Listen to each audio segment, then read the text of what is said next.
Howdy ho. Hi y'all. It's been a really long time.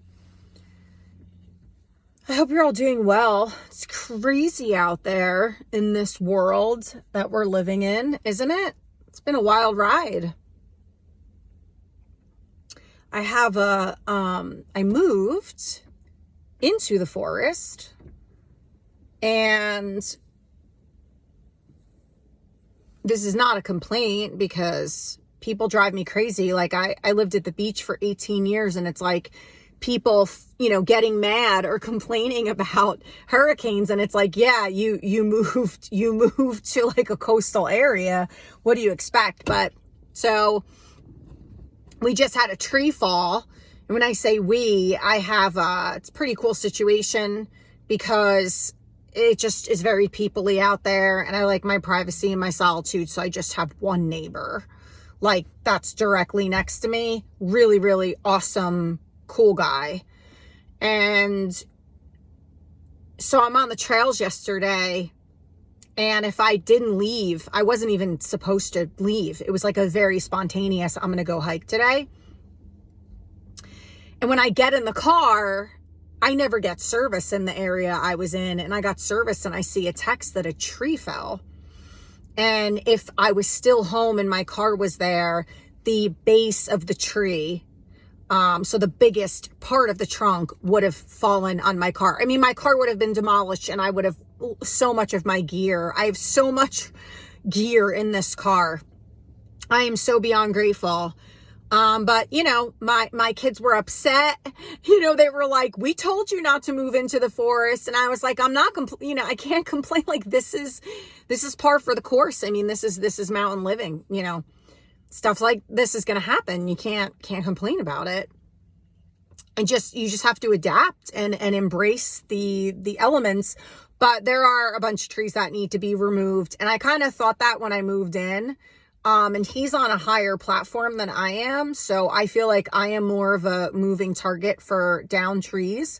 But yeah, it was a pine and it was not even the whole tree. It was like, how trees merge. So it was like it merged with another tree. So you can actually see on the still standing tree where it broke off. Just wild. So I lost my parking spot for a little bit, but that's okay. But yeah, I just wanted to come on here and chat a little bit because everyone I know is going through a pretty difficult time.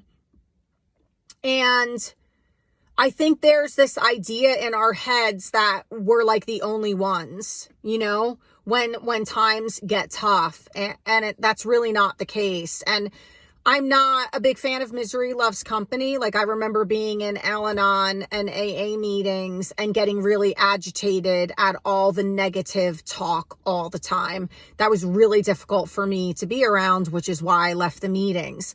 I understand the need to purge and to get it out, but I needed a little bit of more optimism at that time because life already felt bleak as it was. So I'm not really a big fan of constantly seeking out people who are also suffering so that you could just commiserate all the time. But it is nice to know sometimes that you're not alone in it and that there's always, glimmers of hope. There's always glimmers of joy. There's always a light at the end of the tunnel. And so most of the people that I know, and I'm included in this, is like New Year's hit and it's like, yes, another year. And it's just been domino effect, like one thing after another.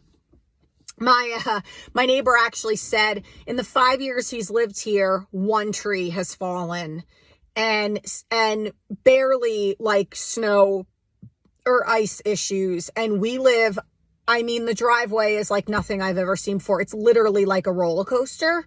Like I had him laughing that I didn't even know pavement could go the way that it goes.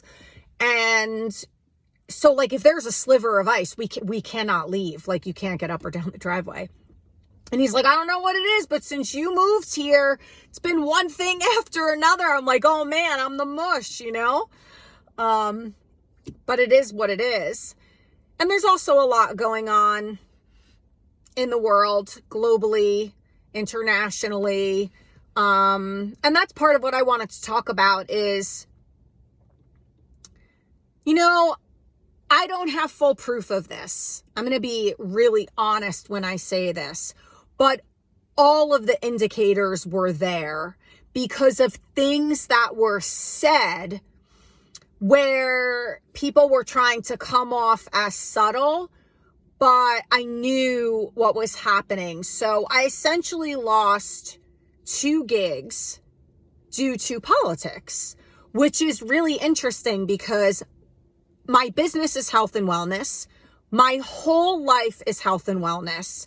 Before I ever had a business, before I even became a yoga teacher, before I got into mindset and breath work and pranayama and all of this, I've always been a mover and a shaker. I was always super ambitious. I always moved my body. I was literally diagnosed with exercise-induced anorexia as a kid, which is ridiculous because all we want to do in this country and in this culture is diagnose and prescribe, label, pathologize everything.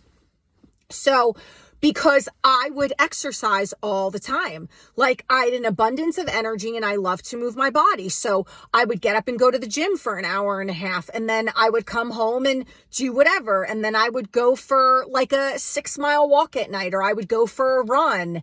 And I was moving my body so much that my mom thought there was something wrong with me. And then I get labeled with this stupid diagnosis that thank God, I was young, but wise enough to like not buy into it. It was like, I'm not going to stop exercising and moving my body. I know how this makes me feel. This is idiotic, you know? Mind you, we called my mother a nonner, love her to pieces, but she was like the baton twirling kind of girl. Like she wasn't athletic. That wasn't her interest. That just wasn't my mother's thing. Talented and gifted in a lot of other ways, but you know, my dad was the semi-pro soccer player. My dad was super, super athletic. And then all 4 kids basically fell in line with that. We all were fairly athletic. So, you know, I think my mom just couldn't fathom somebody actually enjoying intense, vigorous movement all the time. Also, if you're an O blood type, that's pretty much embedded in our DNA. So if you don't know your blood type, find it out. Because if you're somebody that feels like you really need that vigorous, intense exercise, you do. And Dr. D'Adamo says that in all of his literature. Type O blood types thrive off of physical exercise, especially group-oriented sports.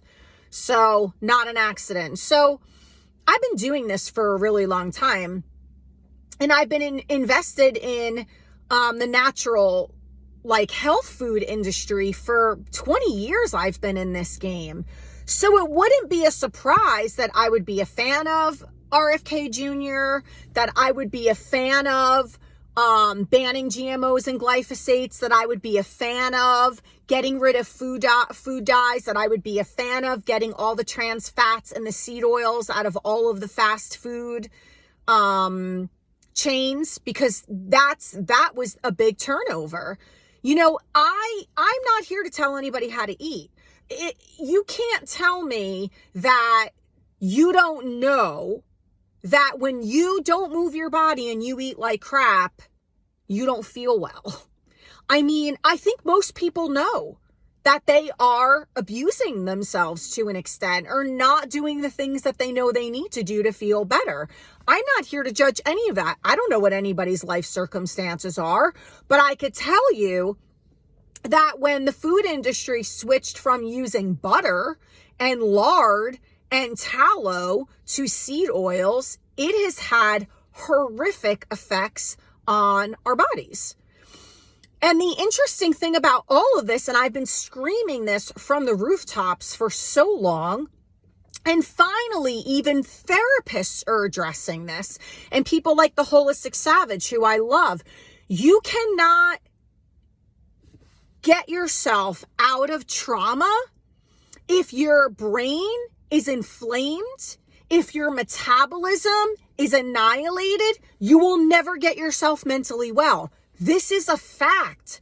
The science and the data all point in that direction. There's no denying it now. We have full-blown proof, peer-reviewed information and data that you cannot go for therapy to get yourself well if you are not moving your body, not breathing properly, and not eating a really good diet.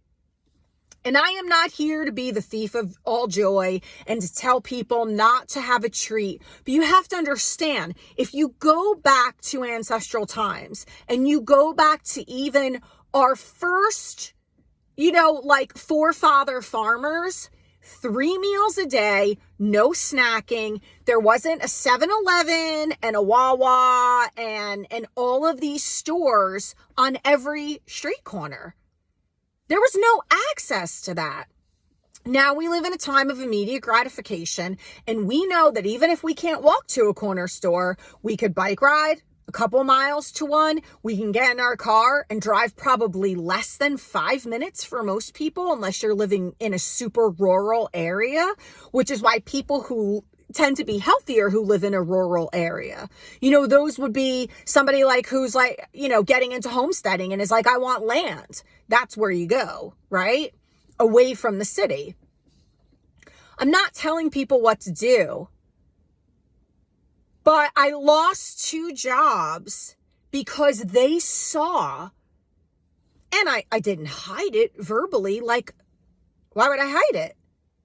That I was for a man who was going to be given a position to help turn all of this around. Because the fact of the matter is, and I have a deep love for kids, and again, I've been in the game of working with youth for 20 plus years, and I see what the food system is doing to my daughters because I control, and control sounds like a harsh word, but it's not. If you are a conscious parent, you are raising your kids the way you believe they should be raised. We all do this, right? As per our value system, whatever that looks like for you. So we do maintain a certain amount of control over our kids' health and well-being when they're young. Then we know when they fly the nest, they make their own decisions. And of course, my kids went into rebellion. Most kids do, right? My mom's an idiot. She's full of shit. She doesn't know what she's talking about. I can eat whatever I want. Now there's weight gain, there's acne, there's bloating, there's increased symptoms in fatigue, in brain fog, you name it. And it's like, well, this is how you were raised. This is the way you ate. This is the way we lived. This is how you looked and this is how you felt. And now compare it, right? And then make your own decisions based on that. So I'm not telling anybody how to live their life, but I'm flabbergasted that people would find an erroneous excuse and reason. Now, the one job I was full-blown let go of, and in the yoga world, and I don't know if people realize this, especially if you're not yoga oriented, which if you don't like yoga, I don't care. I'm not insulted. My feelings aren't hurt, whatever. Good for you. Do whatever you want. I mean, I think yoga is amazing. I don't even do yoga every day anymore. So in the yoga world, especially Sean Korn, who I used to adore, and she was like a mentor, and I learned most of my teaching techniques from her. Just watching her videos on repeat and taking notes. I loved the way she facilitated classes, and I thought she was just an extremely tapped in, beautiful soul. And then COVID hit, and Sean Korn decided to make everything political and to make yoga political. And she actually created t-shirts. And I should check myself here.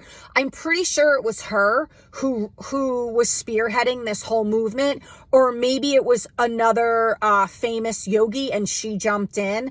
But from what I saw online, it was her. She made these yoga is politics t-shirts. And I thought, no, we are not going here. And what's happened is we've politicized everything. So we've now politicized health and wellness. Health and wellness is not political. It's not political. We have the sickest kids in America. We have kids, young kids, anyone my age, Gen Xer or older. Think about what our gym classes were like, what our childhood was like, how much we walked, how much we moved our bodies. I mean, I'm watching kids every hour, they're putting food in their mouths because they're home on their phones, watching TV, and especially the whole video game thing, right? So now all of this has become politicized. So I got let go from a yoga position, basically, and this was an in-person conversation.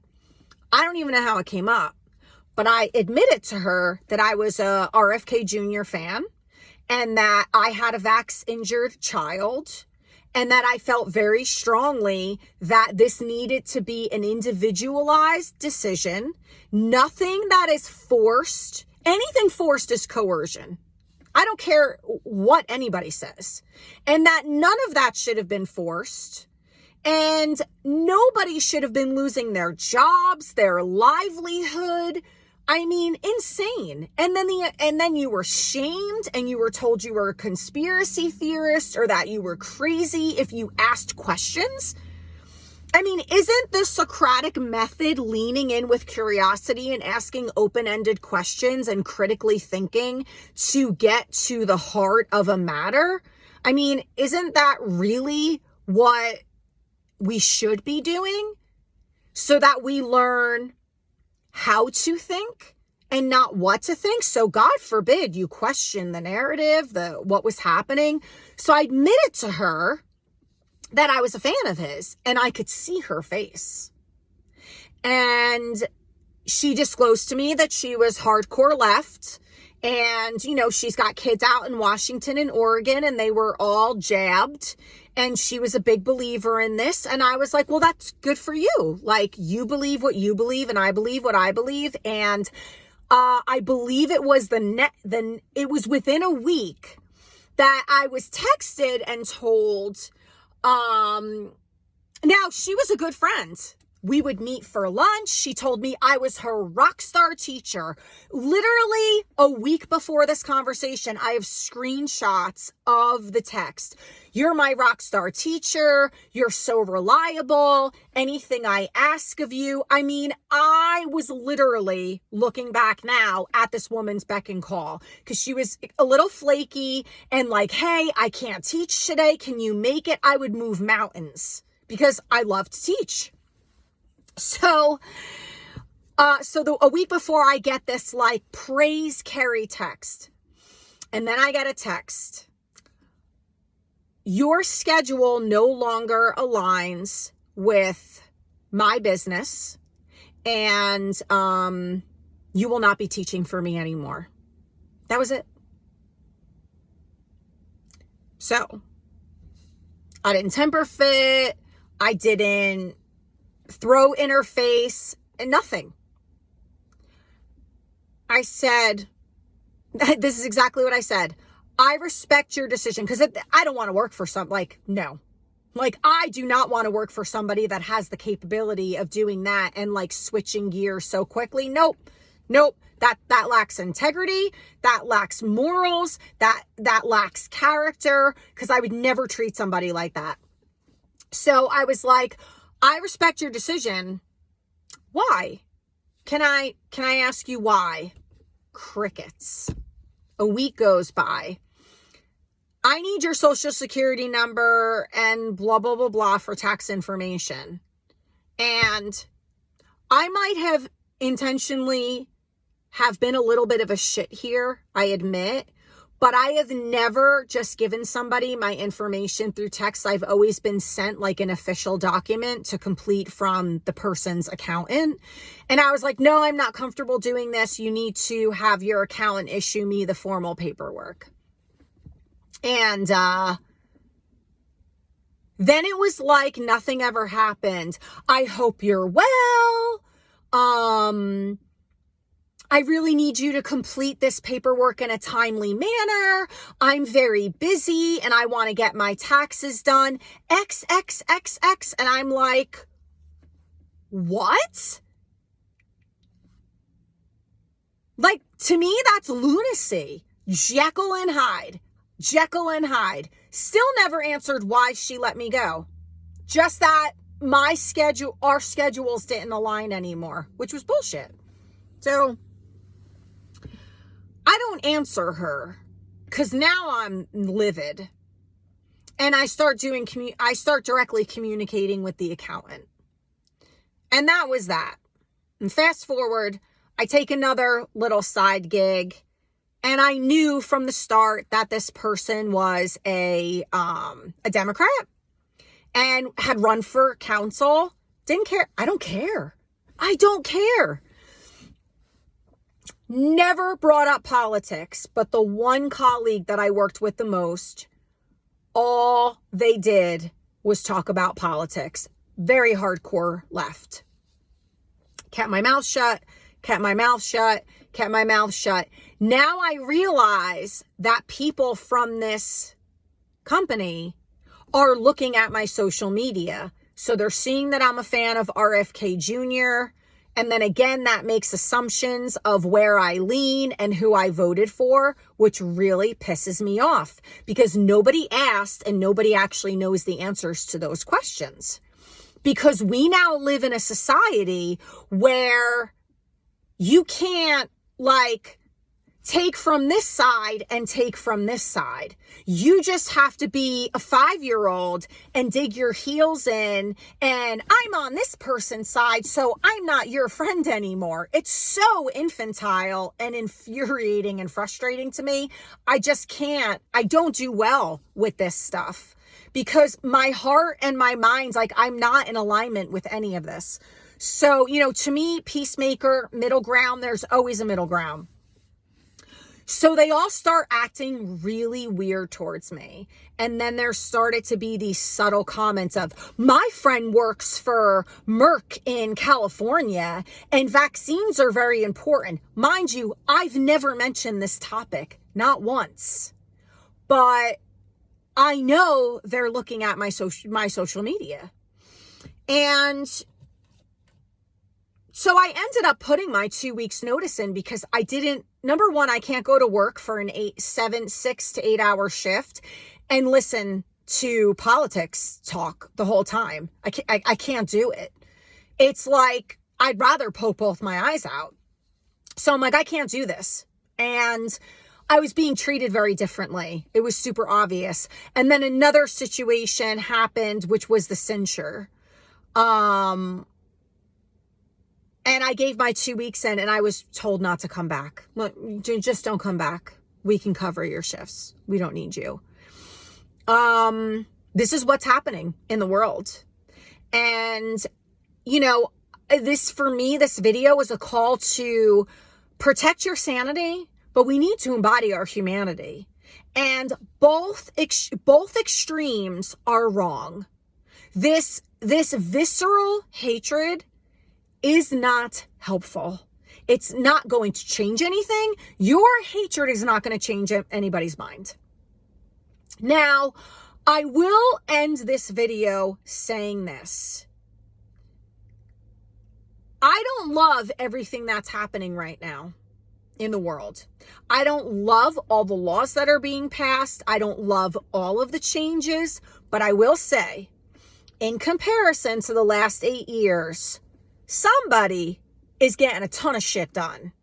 And if you are more of a type A personality, more ambitious, more action-oriented, a problem solver, solution-oriented, that's very alluring and attractive to our type of personalities. I want to see shit getting done. I listened to something this morning. Well, grocery prices are still skyrocketing. Well, I will say this with confidence. What is the real priority right now, this minute? Do we want to go to war with Russia? Do we want to see our sons and daughters being sent overseas? Is that what we want? Our grocery price.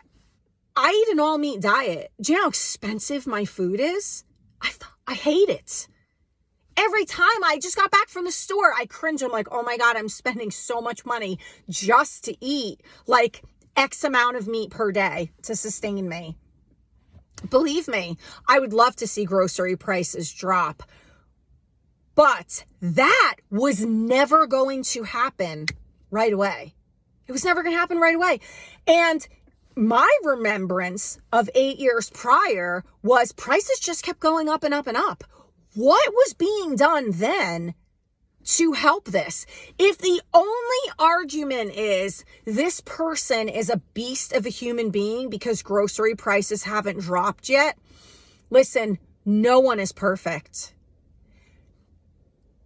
He can be a little infuriating to listen to sometimes. I don't love everything that comes out of his mouth. I don't love all the decisions he's been making, but I really do not want to roll into World War III. I don't think anybody does. And I think when a person comes in, and we are at the very beginning stages of all of this, to blame everything on one person. I mean, I've not seen such amazing amounts of scapegoating. Wow, I'm like blown away. I am blown away. How could all of this be one person's fault? We had 8 years of the same administration, and where did it get us? What was really done? What was really done? And I'll end up by saying this.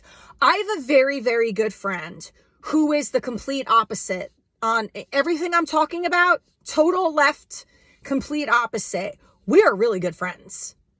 And I texted him the other day and I said, I hope that this never comes between us. And he said to me, well, you don't spew hatred. And I said, but that comes from both sides. And what I've seen is anyone who's in the middle or a little to the right has a lot of tolerance and patience for what's happening right now. But anyone who is more to the left, I have found it explosive and very Cobra Kai. You know, no mercy, unforgiving, done. You're cut out of my life. I want nothing to do with you. I can't even believe that you would entertain anything outside of what we think and what we believe. And these are the same people who will post quotes from like Gandhi and Nelson Mandela. And I'm like, really? How? And so I really sent my friend a plea and gratitude of, I am so happy that we can find a happy medium and a middle ground. And we don't let this come between us. We've had a couple of discussions. We can go out and have fun and not talk about any of it. And I told him that is my favorite part of our friendship, is that none of this even has to come up. And he said to me, and he said to me what I already just discussed, that, you know, you're not mean. And I said, no, it's not because I'm not mean. It's because you know my heart. And you know my character, and you know my integrity, and we need to get back to that. Does it really matter if somebody disagrees with you? Does it really matter if somebody sees things entirely differently? Especially when you know their character, their integrity, their morals, their heart, the kind of person they are. I worked for that woman for a year. I taught for her for a year. And like I said, we were friends. And just because my line of thinking did not match up with hers, I was completely tossed to the side. We cannot let this happen. This is not okay. This and this alone is going to be the demise of this country, because I promise you, they want this. The people, the puppeteers, the people that are really running the show, which is not the president of the United States, by the way. The people that are really running the show, they want you insulated in fear. They want the division. They want the hatred. They don't care about you.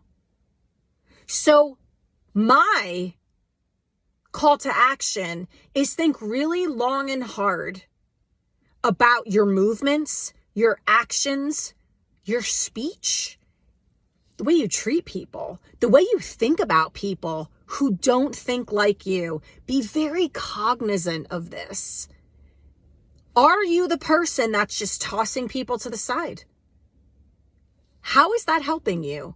How is it helping our country? How is it helping our kids learn how to act and behave like an adult? Let me know what you think. I love you to pieces.